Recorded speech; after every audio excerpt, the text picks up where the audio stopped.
নমস্কাৰ, আপুনি চাবলৈ আৰম্ভ কৰিছে SB অসম মিডিয়া। আজি হৈছে 5 মে আৰু আজি সন্ধিয়াৰ কেইবাটাও গুৰুত্বপূৰ্ণ খবৰ আহি পৰিছে আৰু এনেধৰণৰ খবৰসমূহ নিতৌ চাবলৈ চেনেলটো ছাবস্ক্ৰাইব কৰি ভিডিঅ'টোত এটা লাইক কৰি দিব। জনাইছোঁ আজি সন্ধিয়াৰ প্ৰথমটো ব্ৰেকিং নিউজ। শীঘ্ৰেই ৰাজ্যপালৰ হাতত পদত্যাগ পত্ৰ দাখিল কৰিব মুখ্যমন্ত্ৰী ডক্টৰ হিমন্ত বিশ্ব শৰ্মাই আৰু ভংগ হ'ব মন্ত্ৰীসভা। তাৰ পিছতেই নতুনকৈ শপত গ্ৰহণ কৰিব ৰাজ্যৰ মুখ্যমন্ত্ৰী ডক্টৰ হিমন্ত বিশ্ব শৰ্মাই। শীঘ্ৰেই ৰাজ্যপালৰ হাতত পদত্যাগ পত্ৰ দাখিল কৰিব মুখ্যমন্ত্ৰী ডক্টৰ হিমন্ত বিশ্ব শৰ্মাই। ইয়াৰ পিছতেই ভংগ হ'ব হিমন্ত বিশ্ব শৰ্মাৰ মন্ত্ৰীসভা। নতুন চৰকাৰ গঠনৰ বাবে সাজু হৈছে বিজেপি মিত্ৰজোঁট।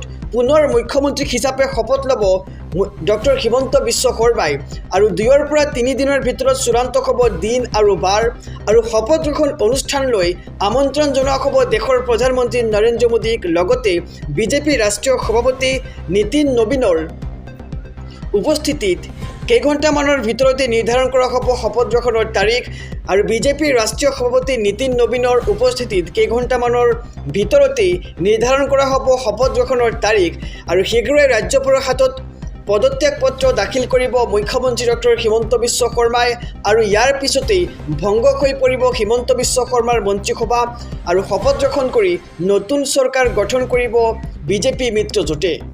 জনাইছোঁ পৰৱৰ্তী খবৰ। বিনামূলীয়া মিঠাতেল ল'বলৈ সাজু হওক আপুনি, লগতে থাকিব দাইল, চেনি, নিমখ আৰু চাহপাত। সাজু হৈছে বিজেপি চৰকাৰ। অতি শীঘ্ৰে লাভ কৰিব আপুনি এইসমূহ সামগ্ৰী। জনাইছোঁ সবিশেষ খবৰ। বিনামূলীয়া মিঠাতেল ল'বলৈ সাজু হওক আপুনি, লগতে থাকিব দাইল, চেনি, নিমখ আৰু চাহপাত। সাজু হৈছে এইবাৰ বিজেপি চৰকাৰ। বিজেপি চৰকাৰৰ প্ৰতিশ্ৰুতি নিৰ্বাচনৰ পিছতেই দিয়া হ'ব বিনামূলীয়া ৰেচন আৰু শপত গ্ৰহণৰ পিছতেই শীঘ্ৰে লাভ কৰিব বিনামূলীয়া ৰেচন। লগতে থাকিব 1 লিটাৰ মিঠাতেল, বিনামূলীয়া চাউল, দাইল, নিমখ, চেনিৰ লগতে মিঠাতেল আপুনি লাভ কৰিব। লগতে আধা কেজি চাহপাতো লাভ কৰিব অসমৰ জনসাধাৰণে আৰু প্ৰতিগৰাকী হিতাধিকাৰীক প্ৰদান কৰা হ'ব এই সুবিধা। মুখ্যমন্ত্ৰী ডক্টৰ হিমন্ত বিশ্ব শৰ্মাৰ এই বৃহৎ ঘোষণা আৰু অতি শীঘ্ৰে ৰাজ্যবাসীয়ে লাভ কৰিব ৰেচনৰ এইসমূহ সামগ্ৰী। জনাইছোঁ আৰু এটি ব্ৰেকিং নিউজ, ডাঙৰ খবৰ। এইবাৰ পশ্চিমবংগত নতুন ইতিহাস। 15 বছৰীয়া তৃণমূলৰ শাসনৰ অন্ত পৰিল। 9 মে'ত শপত ল'ব বিজেপি চৰকাৰে। জনাইছোঁ সবিস্তাৰে খবৰ। এইবাৰ পশ্চিমবংগত নতুন ইতিহাস দেখিবলৈ পোৱা গৈছে। 9 মে'ত পশ্চিমবংগত শপত ল'ব বিজেপি চৰকাৰে। প্ৰথমবাৰলৈ পশ্চিমবংগত শাসনৰ বাঘ জৰি ল'ব গেৰুৱাৰ দলটোৱে আৰু এতিয়াও স্পষ্ট হোৱা নাই কোন হ'ব বংগৰ পৰৱৰ্তী মুখ্যমন্ত্ৰী। চৰ্চাত শুভেন্দু অধিকাৰী আৰু সমীক ভট্টাচাৰ্যৰ নাম আহি পৰিছে। ঘোষণা প্ৰদেশ বিজেপিৰ সভাপতি সমীক ভট্টাচাৰ্যৰ আৰু অৱসান ঘটিছে তৃণমূল কংগ্ৰেছৰ 15 বছৰীয়া শাসনৰ। পশ্চিমবংগত এইবাৰ নতুন ইতিহাস দেখিবলৈ পোৱা গৈছে। 15 বছৰ পিছত এইবাৰ বিজেপি দখললৈ আহিছে পশ্চিমবংগত। 9 মে'ত পশ্চিমবংগত শপত ল'ব বিজেপি চৰকাৰে। প্ৰথমবাৰলৈ পশ্চিমবংগত শাসনৰ ভাগ জৰি ল'ব এইবাৰ গেৰুৱা দলটোৱে। জনাইছোঁ আৰু এটি ব্ৰেকিং নিউজ, ডাঙৰ খবৰ। ৰাজ্যৰ 26ৰ বিধানসভা নিৰ্বাচনত ধূলিসাৎ হৈ পৰিল এইবাৰ বিৰোধী মিত্ৰজোঁট। বিৰোধীক চিহ্নিত কৰি তৃতীয়বাৰলৈ অসমত বিজেপি নেতৃত্বত NDA চৰকাৰ গঠন হ'বলৈ গৈ আছে আৰু বিজেপিৰ চুনামিত এইবাৰ তছনছ হৈ পৰিছে কংগ্ৰেছ নেতৃত্বাধীন বিৰোধী ঐক্য। 126টা সমষ্টিৰ 100তকৈও অধিক আসনত জয়লাভ কৰিছে NDA প্ৰাৰ্থীয়ে। বিজেপিয়ে অকলেই অতিক্ৰম কৰিছে নিৰংকুশ 64খন আসন আৰু 126টা সমষ্টিৰ 82খন আসনতে জয়লাভ কৰিছে বিজেপি প্ৰাৰ্থীয়ে আৰু 102খন আসন লাভ কৰি বিজেপি মিত্ৰজোঁট তথা NDA। জালুকবাৰীত হিমন্ত বিশ্ব শৰ্মাৰ বিপুল ভোটত জয়লাভ। কংগ্ৰেছৰ বিদিশা নায়কক 89,434টা ভোটত পৰাস্ত কৰিছে হিমন্ত বিশ্ব শৰ্মাই আৰু আনফালে বিজেপিৰ মিত্ৰজোঁটৰ অগপৰ 10খন আসনত জয়ী হৈছে। আনহাতে বিজেপি মিত্ৰজোঁটৰ BPFে বিজয়ত লাভ কৰিছে 10খন আসন। বিপৰীতে যোৰহাট সমষ্টিত কংগ্ৰেছৰ মুখ্যমন্ত্ৰী প্ৰতীক্ষিত প্ৰাৰ্থী গৌৰৱ গগৈৰ শোচনীয় পৰাজয়। পৰাজয় বৰণ কৰিছে আৰু বিজেপিৰ হিতেন্দ্ৰনাথ গোস্বামীৰ হাতত 23,182টা ভোটত পৰাজিত হৈছে গৌৰৱ গগৈ।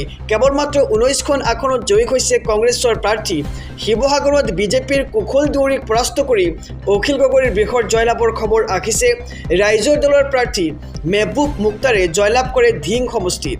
আনহাতে খোৱাঙত 9,984টা ভোটৰ ব্যৱধানত পৰাস্ত হৈছে লুৰিণজ্যোতি গগৈ। অজাপৰ সভাপতিক পৰাজিত কৰে বিজেপিৰ চক্ৰধৰ গগৈয়ে। নিৰ্বাচনত বদৰুদ্দিন আজমলকে ধৰি AIUDFৰ মাথো 2জন প্ৰাৰ্থী জয়ী হৈছে আৰু আনহাতে এখন আসনতে সন্তুষ্ট হ'ল তৃণমূল কংগ্ৰেছ।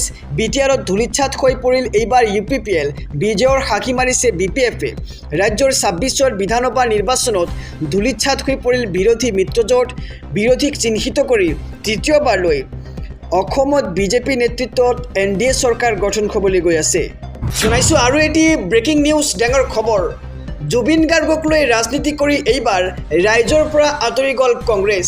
কংগ্ৰেছৰ পৰাজয়ৰ কাৰণ ব্যাখ্যা মুখ্যমন্ত্ৰী ডক্টৰ হিমন্ত বিশ্ব শৰ্মাই। এই মুহূৰ্তৰ খবৰ জনাইছোঁ। জুবিনক লৈ কংগ্ৰেছৰ নিকৃষ্ট ৰাজনীতি, কংগ্ৰেছৰ পৰাজয়ৰ কাৰণ ব্যাখ্যা মুখ্যমন্ত্ৰী ডক্টৰ হিমন্ত বিশ্ব শৰ্মাৰ। জুবিনক লৈ নিকৃষ্ট ৰাজনীতি কৰাৰ বাবেই কংগ্ৰেছে পৰাজয়ৰ মুখ দেখিলে আৰু জুবিন গাৰ্গ ৰাজনীতিৰ ঊৰ্ধত বুলি মন্তব্য কৰিছে ৰাজ্যৰ মুখ্যমন্ত্ৰীগৰাকীয়ে। জুবিনক নিৰ্বাচনী ইস্যু কৰাৰ বাবে কংগ্ৰেছক ৰাইজে দিলে এইবাৰ উচিত শিক্ষা। অসমীয়াৰ আৱেগ জুবিন গাৰ্গক লৈ ৰাজনীতি কৰি ৰাইজৰ পৰা আঁতৰি গৈছে এইবাৰ কংগ্ৰেছ। জুবিনক অপমান কৰাৰ বাবে কংগ্ৰেছক শাস্তি দিলে অসমৰ ৰাইজে। জুবিনক লৈ কংগ্ৰেছৰ নিকৃষ্ট ৰাজনীতি আৰু যাৰ বাবে কংগ্ৰেছে এইবাৰ ইমান বেয়াকৈ পৰাজয় বৰণ কৰিবলগীয়া হৈছে আৰু জুবিনক লৈ নিকৃষ্ট ৰাজনীতি কৰাৰ বাবে কংগ্ৰেছে পৰাজয়ৰ মুখ দেখিছে বুলি মন্তব্য ৰাজ্যৰ মুখ্যমন্ত্ৰী ডক্টৰ হিমন্ত বিশ্ব শৰ্মাৰ। ৰাজ্যত পুনৰ আহিল বিজেপি চৰকাৰ। বিপুল সংখ্যক ভোটৰ ব্যৱধানত জয়লাভ কৰিছে এইবাৰ বিজেপিয়ে আৰু বিজেপি চৰকাৰ অহাৰ পিছতেই ৰাজ্যত আৰম্ভ হ'ব একশ্যন।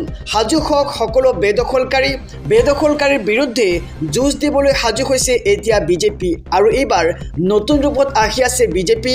ৰাজ্যত আহিল পুনৰ বিজেপি চৰকাৰ। সাজু হওক প্ৰতিজন বেদখলকাৰী, কিয়নো এইবাৰ নতুন ৰূপত আহি আছে বিজেপি চৰকাৰ আৰু বেদখলকাৰীৰ বিৰুদ্ধে যুঁজ দিবলৈ সাজু হৈছে বিজেপি। বেদখলকাৰীৰ এতিয়াৰে পৰা আৰু নিস্তাৰ নাই। ৰাজ্যত পুনৰ আৰম্ভ হ'ব উচ্ছেদৰ জোৱাৰ। 5 লাখ বিঘা ভূমি কৰা হ'ব বেদখলমুক্ত আৰু চৰৰ ভূমিতো চলিব প্ৰশাসনৰ বুলডোজাৰ। মাতব্বৰৰ কবলৰ পৰা উদ্ধাৰ হ'ব চৰকাৰী মাটি।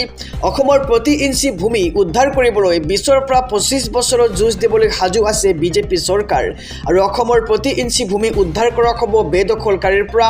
ৰাজ্যত পুনৰ আহিছে বিজেপি চৰকাৰ আৰু চৰকাৰ গঠন কৰিয়েই এইবাৰ বেদখলকাৰীৰ বিৰুদ্ধে উচ্ছেদত নামিব বিজেপিয়ে আৰু বেদখলকাৰীৰ বিৰুদ্ধে যুঁজ দিবলৈ সাজু হৈছে এইবাৰ বিজেপি। বেদখলকাৰীৰ এতিয়াৰে পৰা আৰু নিস্তাৰ নাই। ৰাজ্যত নতুন ৰূপত আহি আছে এইবাৰ বিজেপি চৰকাৰ। অসমত পুনৰবাৰ বিজেপিৰ চৰকাৰ গঠন হ'বলৈ গৈ আছে। আকৌ 5 বছৰৰ বাবে অসমত চৰকাৰ গঠন কৰিব বিজেপিয়ে আৰু আনফালে পশ্চিমবংগত এইবাৰ প্ৰথমবাৰৰ বাবে আহিছে বিজেপি চৰকাৰ। মামাৰ মেজিকত কেৱল অসমেই নহয়, পশ্চিমবংগতো বিজেপিয়ে বৃহৎ জয়লাভ কৰিছে আৰু মমতাৰ TMCক ওফৰাই এইবাৰ বিজেপিয়ে বৃহৎ জয়লাভ কৰিছে আৰু আনফালে অসমতো দেখিবলৈ পোৱা গৈছে বিজেপিৰ বৃহৎ সংখ্যক জয়লাভ আৰু বিৰোধীৰ সপোন একেবাৰে ধূলিচ্ছাত কৰি এইবাৰ বিজেপিৰ বৃহৎ জয়লাভ দেখিবলৈ পোৱা গৈছে আৰু মুখ্যমন্ত্ৰী হোৱাৰ সপোন দেখিছিল গৌৰৱ গগৈয়ে, কিন্তু এইবাৰ মুখ্যমন্ত্ৰীৰ সপোনত একেবাৰে চেঁচা পানী ঢালিছে বিজেপিয়ে আৰু এনেকৈ ভাঙেনে সপোন। পৰাজয়ৰ গ্লানি মূৰ পাতি লৈ কি ক'লে গৌৰৱ গগৈয়ে, জনাইছোঁ সবিশেষ খবৰ। এইবাৰ গৌৰৱ গগৈৰ প্ৰথমটো আৱেগভৰা প্ৰতিক্ৰিয়া আহি পৰিছে। নিৰ্বাচনত পৰাজয় হোৱাৰ পিছত এইবাৰ গৌৰৱ গগৈয়ে অসমবাসী ৰাইজক কি কৈছে আমি জনাইছোঁ সবিশেষ খবৰ। তেওঁ কৈছে যে ভবামতে একোৱে নকল, সপোন আধৰুৱা হৈ থাকিল। যোৰহাটবাসীয়ে যোগ্য প্ৰতিনিধি বুলি মানি নল'লে গৌৰৱ গগৈক। তাৰে প্ৰমাণ গৌৰৱৰ দৰে জনপ্ৰিয় প্ৰাৰ্থীৰ প্ৰায় 23,000ৰো অধিক ভোটত পৰাজয় বৰণ কৰাটো। এই পৰাজয়ক বিনম্ৰতাৰে গ্ৰহণ কৰিছে গৌৰৱ গগৈয়ে আৰু গৌৰৱে এই পৰাজয়ক লৈ সামাজিক মাধ্যমত লিখিছে দীঘলীয়া পোষ্ট। গৌৰৱে লিখিছে, আজি ঘোষণা হোৱা অসম বিধানসভা নিৰ্বাচনৰ ফলাফল প্ৰকাশ পোৱা অসমবাসী ৰাইজৰ ৰায় আমি সম্পূৰ্ণ বিনম্ৰতাৰে গ্ৰহণ কৰিছোঁ আৰু এই নিৰ্বাচনত আমাৰ পৰাজয় স্বীকাৰ কৰিছোঁ। লগতে যিসকল ভোটাৰ ৰাইজে বিৰোধী মিত্ৰজোঁটৰ প্ৰাৰ্থীসকলৰ ওপৰত বিশ্বাস ৰাখি ভোটদান কৰিলে তেওঁলোকক আন্তৰিক ধন্যবাদ আৰু কৃতজ্ঞতা জ্ঞাপন কৰিছোঁ। এই নিৰ্বাচনত জয়লাভ কৰা প্ৰতিগৰাকী প্ৰাৰ্থীলৈ আন্তৰিক অভিনন্দন আৰু শুভেচ্ছা জ্ঞাপন কৰিছোঁ। আশা কৰোঁ তেওঁলোকে ৰাইজৰ আকাংক্ষা পূৰণ কৰি ৰাজ্যখনৰ উন্নতি, শান্তি আৰু সমৃদ্ধিৰ স্বাৰ্থত নিষ্ঠাৰে কাম কৰিব। আমি এই পৰাজয়ৰ অভিজ্ঞতাৰ পৰা শিক্ষা লৈ আগন্তুক দিনসমূহত আত্মবিশ্লেষণ কৰি দলক শক্তিশালী কৰি তোলাৰ লগতে অধিক দৃঢ়তা আৰু প্ৰতিশ্ৰুতিৰে ৰাজ্যৰ সেৱাত নিয়োজিত হ'ম। যোৰহাটৰ ৰাইজে দিয়া সিদ্ধান্ত মই নতশিৰে গ্ৰহণ কৰিছোঁ। ৰাজ্যৰ জনাদেশ অনুসৰি আমি এক দায়িত্বশীল বিৰোধী দল হিচাপে নিষ্ঠাৰে নিজৰ দায়িত্ব আৰু কৰ্তব্য পালন কৰিম। চৰকাৰৰ ভাল কামত আমি সহযোগ কৰিম আৰু চৰকাৰৰ জনবিৰোধী নীতিসমূহৰ ক্ষেত্ৰত আমি সদায় ৰাজ্যৰ পক্ষত থাকি বিৰোধিতা কৰিম বুলি মন্তব্য কৰিছে এইবাৰ যোৰহাটৰ প্ৰাৰ্থী অৰ্থাৎ প্ৰদেশ কংগ্ৰেছৰ সভাপতি গৌৰৱ গগৈয়ে। নিৰ্বাচনী প্ৰচাৰৰ সময়ছোৱাৰ লগতে বিগত কেইমাহ মাহ ধৰি আমাৰ বিভিন্ন প্ৰান্তৰ ৰাইজে আমাৰ প্ৰতি যি অকৃত্ৰিম মৰম, চেনেহ আৰু আশীৰ্বাদ প্ৰদান কৰিলে তাৰ বাবে আমি সকলোকে আন্তৰিক ধন্যবাদ আৰু গভীৰ কৃতজ্ঞতা জ্ঞাপন কৰিছোঁ। আৰু আপোনালোকৰ এই অটল বিশ্বাস, সমৰ্থন আৰু উৎসাহেই আমাক আৰু আগুৱাই লৈ যাবলৈ প্ৰেৰণা যোগাব বুলি মন্তব্য কৰিছে এইবাৰ গৌৰৱ গগৈয়ে।